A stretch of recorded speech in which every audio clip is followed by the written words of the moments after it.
Ant-Man and the Wasp: Quantumania, the brand new film set in the MCU, and it is the beginning of Phase 5 of the MCU and Part 2 of the Multiverse Saga, which is everything that is between WandaVision and Avengers: Secret Wars.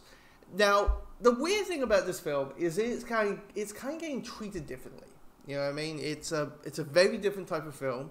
It's a hell of a lot more serious type of film than the Ant-Man films. I mean, the Ant-Man films have always been kind of seen as pen cleansers. You know, they always came, like, they were the next film after the big Avengers film.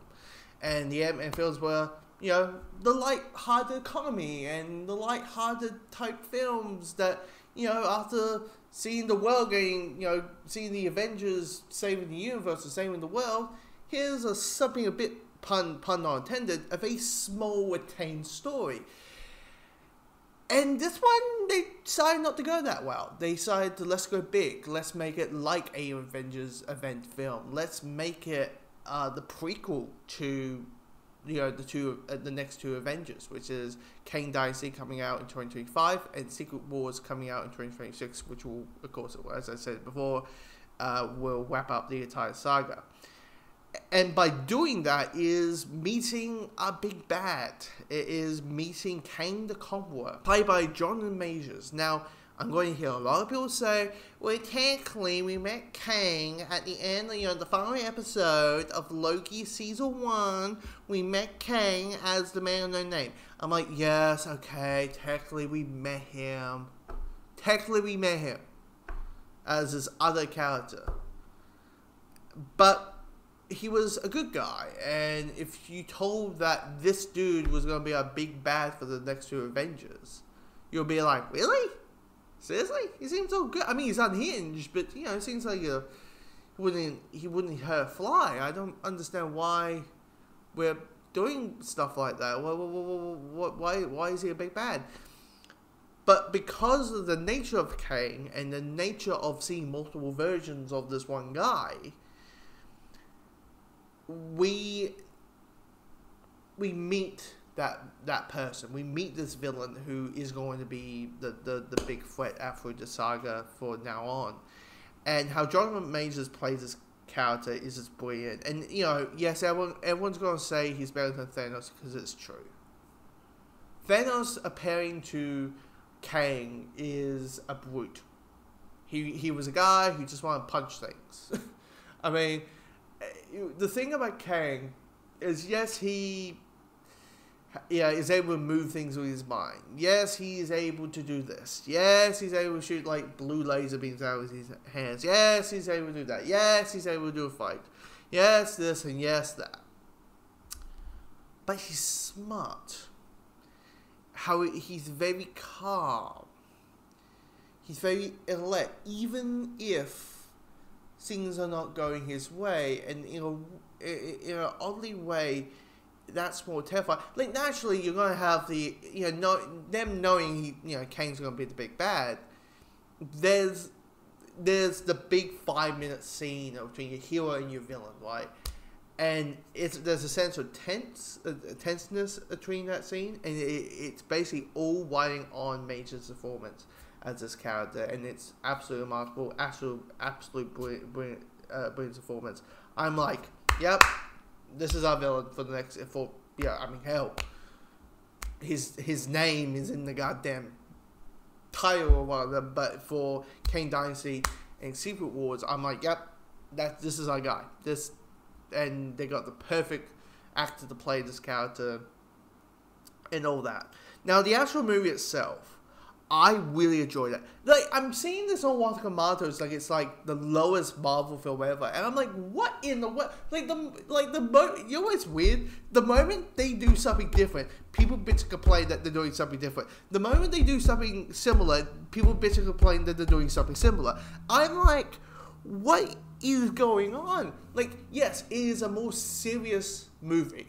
There's some jokes. Like, there's a villain, which I will talk about, which is clearly meant to be a joke and meant to be the, oh, shut up type villain.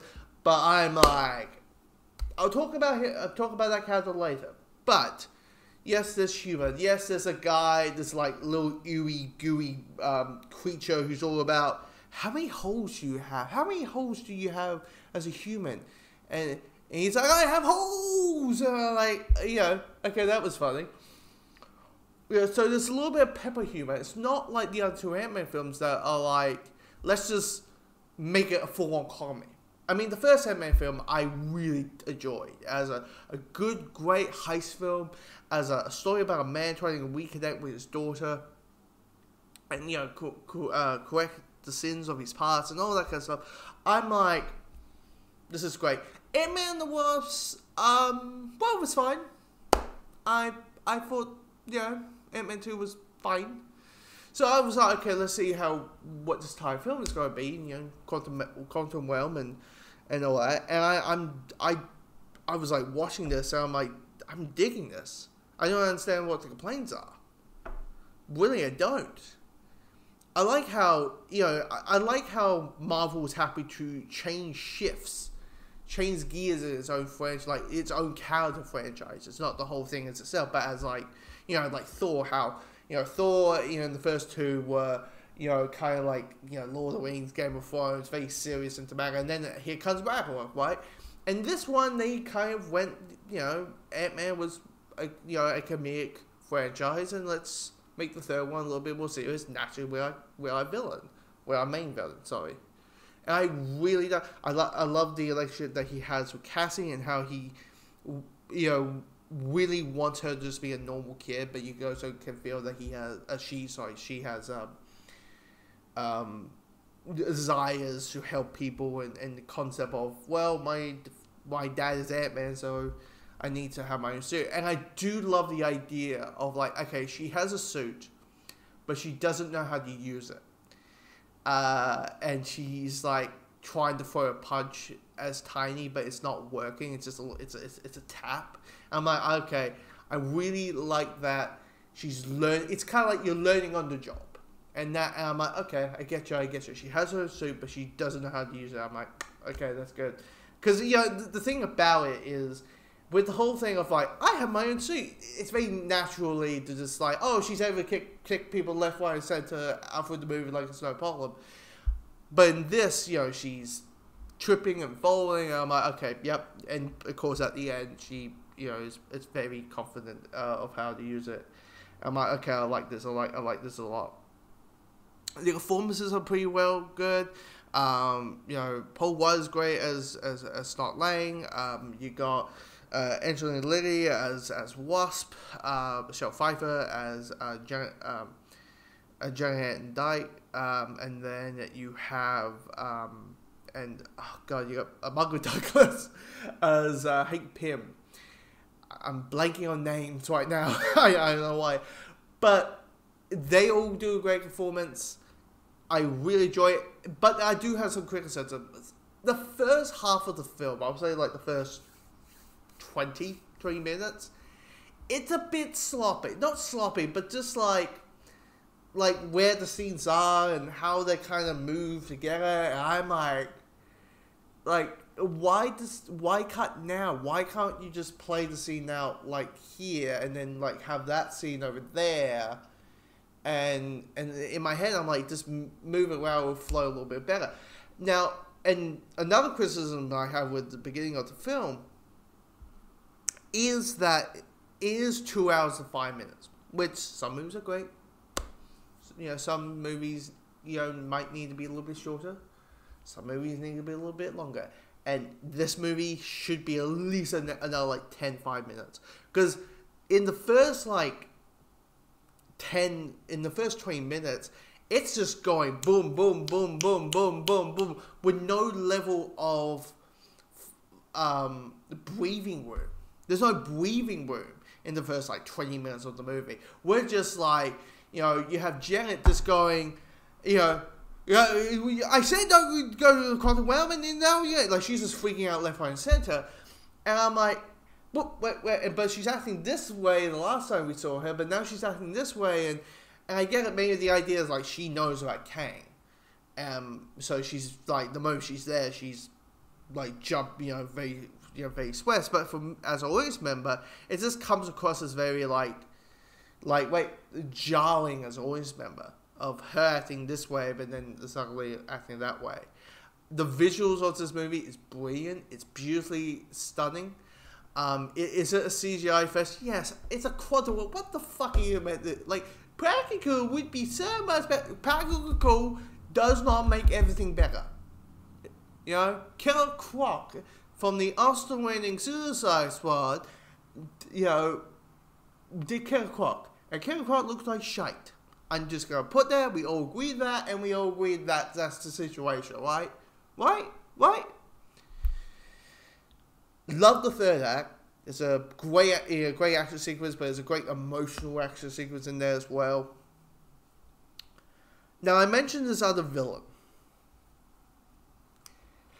that I'm not a fan of, and I get that, you know, the concept of the villain is meant to be for laughs, meant to be that type of villain who is meant to be a joke.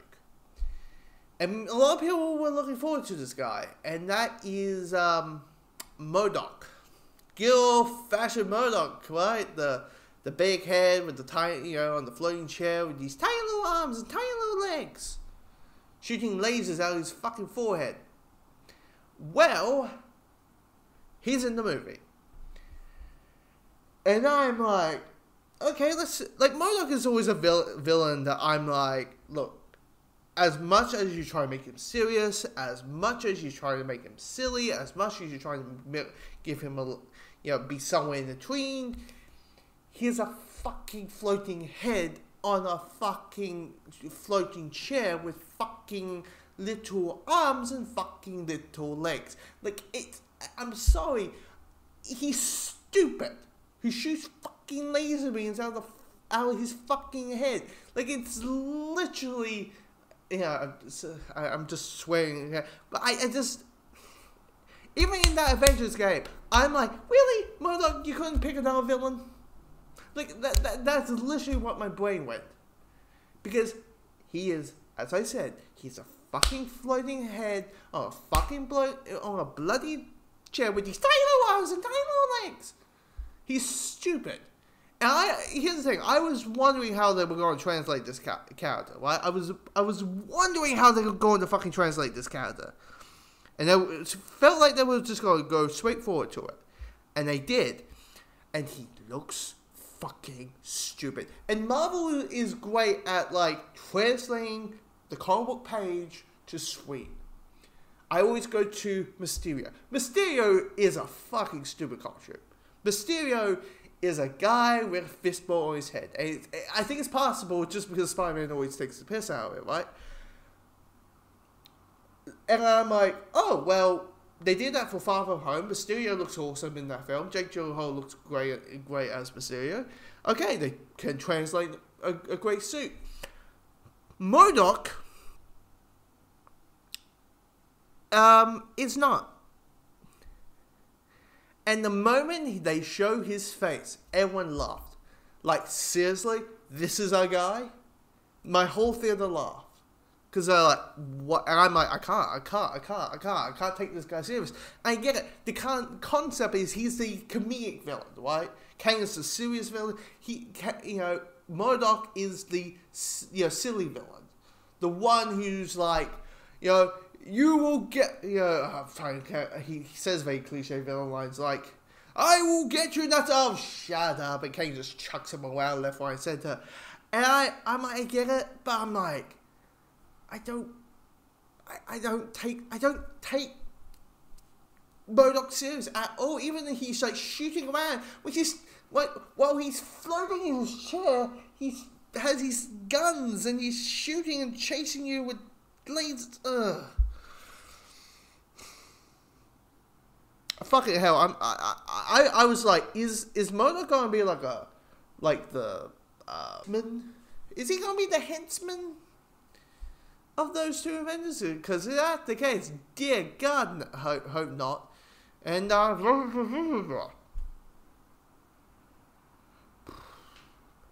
think everybody heard my me not being a fan of good old MODOK.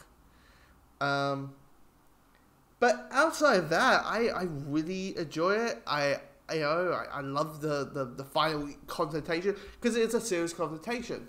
No Fantastic Four. I will say that because a lot of people had that feeling about the Fantastic Four stuck in the quantum realm and all that kind of stuff. But yeah, I really enjoyed Quantumania. I really did. I was edge of my seat. Took a while to have it on. It has a dumbass villain, as I ranted before, but but it had a great villain that I'm happy to see again. Not that far away because the character is going to show up in Loki season 2, and see you. And I think the next Marvel thing is Secret Invasion. So of course I'll be covering that as well. So see you then.